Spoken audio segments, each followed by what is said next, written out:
অসমত যিমান সমস্যা নহওক কিয় এনেকুৱা এটা পৰিৱেশ সৃষ্টি হৈছে আপোনালোকে নিশ্চয় লক্ষ্য কৰিছে যে মিয়া মুছলমানটো কৰি দিলে যিমান সমস্যা নহওক সেইবিলাক আমাৰ মনৰ পৰা ডিলিট হৈ যায় আমাৰ মনত বাকি সমস্যাবিলাকে আসলে স্থান নাপায় এটা অদৰকাৰী কথাই যিটোক লৈ পাৰ্মানেন্ট তেওঁলোকে সমাধানো নকৰে যিটোক লৈ সদায় অসমৰ বতাহ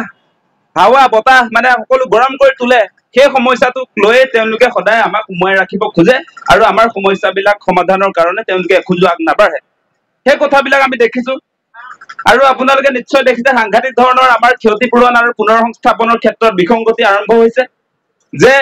যিবিলাক মানুহক ইতিমধ্যে ক্ষতিপূৰণ দিছে বুলি তালিকা প্ৰকাশ কৰা হৈছে সেই লোকসকলক কিন্তু ক্ষতিপূৰণ দিয়া নাই তেওঁলোকৰ একাউণ্টত সোমোৱা টকা ৰিটাৰ্ণ হৈ গৈছেগে মানে উচ্ছেদিত খিলঞ্জীয়া মানুহৰ টকাও তেওঁলোকে আত্মসাৎ কৰিব নেকি আজি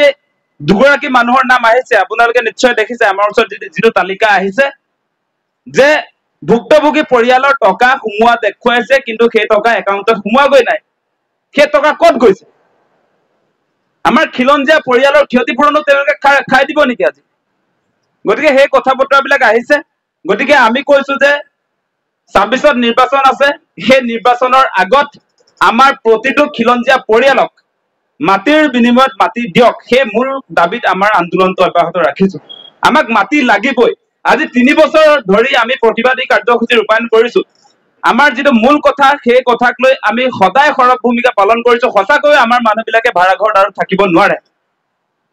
সেইকাৰণে আমাৰ মাজৰ পৰা ইতিমধ্যে 11জনকৈ মানুহৰ মৃত্যু হৈছে আমাৰ সতীৰ্থসকলৰ মৃত্যু হৈছে হাৰ্ট এটেক হৈছে গতিকে আৰু মানুহৰ মৃত্যু হ'ব লাগিব নেকি সেই মৌলিক প্ৰশ্নবিলাক আজি আহিছে মানে মুখ্যমন্ত্ৰীয়ে আমাৰ খিলঞ্জীয়া মানুহৰ জীৱন আৰু কিমান ল'ব ইতিমধ্যে 11জনৰ মৃত্যু হৈছে আৰু মৃত্যু হ'ব লাগিব নেকি সেই মৌলিক প্ৰশ্নবিলাক আমি সুধিছো গতিকে মুখ্যমন্ত্ৰী ডাঙৰীয়া সময় থাকোতে আমাৰ শিলহাকুৰ খিলঞ্জীয়া মানুহবিলাকক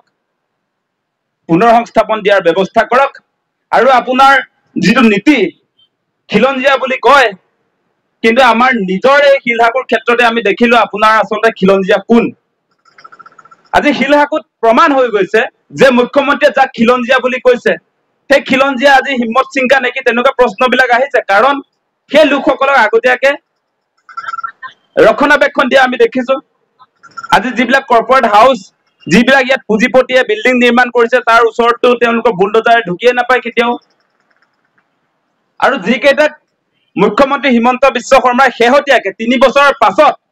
উচ্ছেদৰ আওতালৈ আনিছে সেই অনুষ্ঠান প্ৰতিষ্ঠানবিলাককো শিলহাকুতকৈও ভাল অঞ্চলত মাটিৰ এলটমেণ্ট দিছে ৰিলোকেট কৰিছে গতিকে আমাক উচ্ছেদ কৰাৰ সময়তো আমাক 2 মিনিট সময় দিব নোৱাৰে মুখ্যমন্ত্ৰীয়ে কিন্তু সেই যিবিলাক পুঁজিপতিৰ বিল্ডিং সেইবিলাকক তেওঁলোকে 3 বছৰ দিয়ে 3 বছৰ দিয়াৰ উপৰি তেওঁলোকক আচলতে পুনৰসংস্থাপনৰ ক্ষেত্ৰত শিলহাকুতকৈও বেছি ভাল অঞ্চলত তেওঁলোকক মাটিৰ এলটমেণ্ট দিয়ে এতিয়া খিলঞ্জীয়াৰ ক্ষেত্ৰত তেওঁৰ নীতিটো কি আচলতে খিলঞ্জীয়াই 3 বছৰ ৰাজপথত আন্দোলন কৰাৰ পাছতো আজিৰ দিনটোলৈকে কিয় এটা খিলঞ্জীয়া পৰিয়ালকো মাটিৰ বিনিময়ত মাটি দিব নোৱাৰে আজি খিলঞ্জীয়াক মাটি দিব নোৱাৰে একেটা সময়তে মই কৈছো যে হোটেল জিঞ্জাৰৰ কাৰণে ভাল অঞ্চল তেওঁলোকে সিলেকশ্যন কৰিছে আজি যিটো হোটেল মেনেজমেণ্ট আছে হোটেল মেনেজমেণ্টকো গুৱাহাটীৰ মাজমজিয়াতে তেওঁলোকে ভাল মাটি সিলেক্ট কৰি তেওঁলোকক আবণ্টন দিব খুজিছে আজি ICMৰ ক্ষেত্ৰতো তেওঁলোকে গুৱাহাটীতে সংস্থাপনৰ ব্যৱস্থাপনা কৰিছে কিন্তু আমাৰ দুখীয়া মানুহবিলাকক আজি শিলহাকুত থকা যিবিলাক আমাৰ দুখীয়া পৰিয়াল যিবিলাক খিলঞ্জীয়া পৰিয়াল সেই লোকসকলক একথা মাটি তেওঁলোকে দিব নোৱাৰে গতিকে এই চৰকাৰখন আমাৰ পক্ষত নাই ডাইলগটো মাৰি থাকিব খিলঞ্জীয়া বুলি কিন্তু খিলঞ্জীয়াৰ পক্ষত এই চৰকাৰখন নাই আপোনালোকে সেই কথাটো নিশ্চয় দেখা পাইছে প্ৰতিটো মুহূৰ্তত বিজেপি চৰকাৰ মন্ত্ৰী বিধায়ক তেওঁলোকে নিজৰ নামত মাটি সম্পত্তি গোটাইছে আনফালেদি বহিৰাগত যিবিলাক বনিয়া যিবিলাক পুঁজিপতি আদানী আম্বানী ৰামদেৱকে ধৰি যিবিলাক পুঁজিপতি আছে তেওঁলোকক অসমৰ মাটি সম্পত্তি তুলি দিছে গতিকে সেই ঘটনাবিলাক ঘটিছে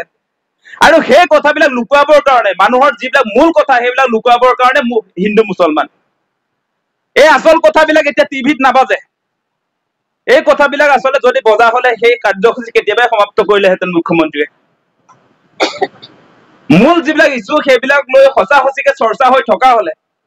অসমৰ টেলিভিছন মাধ্যমবিলাকত বা অসমৰ ৰাইজে সামাজিক মাধ্যমতে হওক এই মূল কথাবিলাক যদি বেছিকৈ চৰ্চা কৰি থকা হলে এতিয়া ভুৱা কিছুমান কথা ইমান পাব্লিচিটি নাপালেহেঁতেন সিদিনা আজি 6 মাহ মানৰ আগত অলৰেডি মিয়া মুক্ত কৰিছিলো বুলি কৈছিলে উজনি অসমত 6 মাহৰ আগত যদি মিয়া শেষ হৈ গল উজনি অসমৰ পৰা সব খেদি পঠিওৱা হল তেনেহলে আকৌ কেনেকে মিয়া আকৌ আহিলে আকৌ মিয়াক লৈ কিমান দিন আৰু এনেকৈ ৰাজনীতিবিলাক চলি থাকিব মিয়া খেদা আন্দোলনটো আৰু কিমান দিনলৈ সেই কথাবিলাকে আমাৰ আচলতে আমাৰ অধিকাৰৰ পৰা আমাক বঞ্চিত কৰিছে সেইবিলাক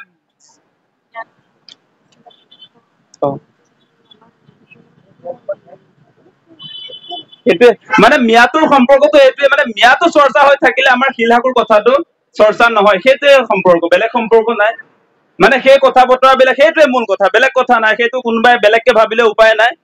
মূল কথাটো সেইটো সেই বিষয়টোৰ কাৰণে আমাৰ কথাটো আলোচনা নহয় মানে সেইটোক লৈয়ে গৰম হৈ থাকিব এই মূল কথাটো পাতিবলৈ কোনোবাই নোখোজে যদি সেইটো বেলেগ কথা কিন্তু সেইটোৱে অসমটো